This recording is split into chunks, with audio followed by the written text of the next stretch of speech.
Вероятно знаете, че Киноарена Делукс вече отвори врати в България Мол. Знаете ли обаче, че това, което предлага комплексът, е едно ново, уникално преживяване?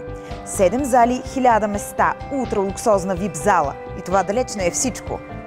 Намираме се в България Мол и в Киноарена Делукс, което е най-новото кино от веригата Киноарена. Ние се гордеем с това наше кино, тъй като то е най-луксозното, което сме правили до момента.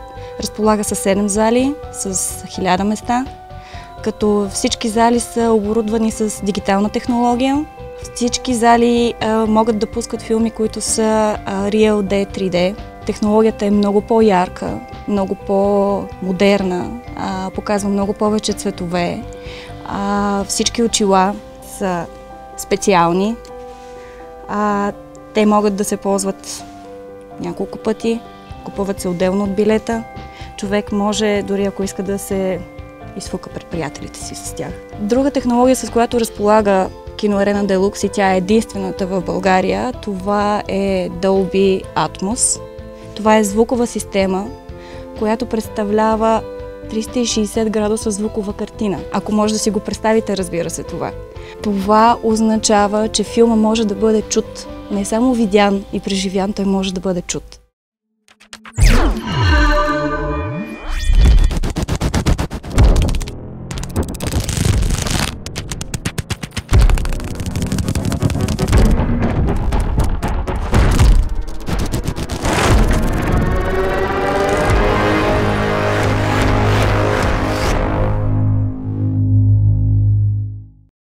Нека видим какво мислят хората за уникалните картини и звук в новото кино Арена Делукс. По-удобно е, по-хубава картина, по-хубав звук, по-добро усещане като цяло за филма.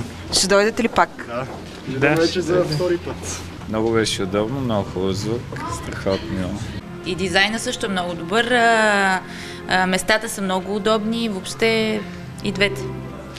Според мен лично картината и звука е по-важна и това повече ме впечатли. Дизайна на залата е хубав, защото са отделени местата. И Софи беше много щастлива да гледа филм. Ще дойдеш ли пак? Да. Какво гледа сега? Хензел и Гретел. Хареса ли ти? Да. В Европа са 15 кината, които разполагат с Dolby Atmos система. Ние сме оборудвани с трите най-модерни и най-нови всъщност технологии. Това са Real D 3D, Dolby Atmos, за която вече говорихме, и HFR. HFR всъщност е технология, която е съкратена от High Frame Rate. Това е картина, която показва не 24 кадъра в секунда, с които ние сме свикнали, а всъщност 48 или 60. Това е ново преживяване всъщност. Нещо по-различно от това, което сме давали до момента на зрителите си, а Киноарена винаги се е старало да показва най-доброто и да дава най-доброто на своята аудитория. Друго, което е ново, нашата ултра VIP зала. В общи линии креслата са много по-удобни, много по-големи, с много повече пространство за краката. Нещо, което е характерно принципно за веригата Киноарена и за начина, по който построяваме амфитеатрално пространството, където се намират самите седалки, тъй като има принципно място, където може човек да си опъне спокойно краката.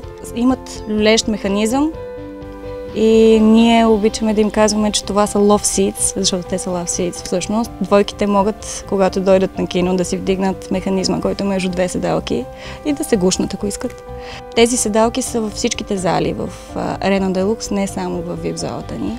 Така че преспокойно зрителите ни могат да се чувстват каквито са всъщност истински европейци и да са в едно от най-модерните кина в Европа и в света, не само.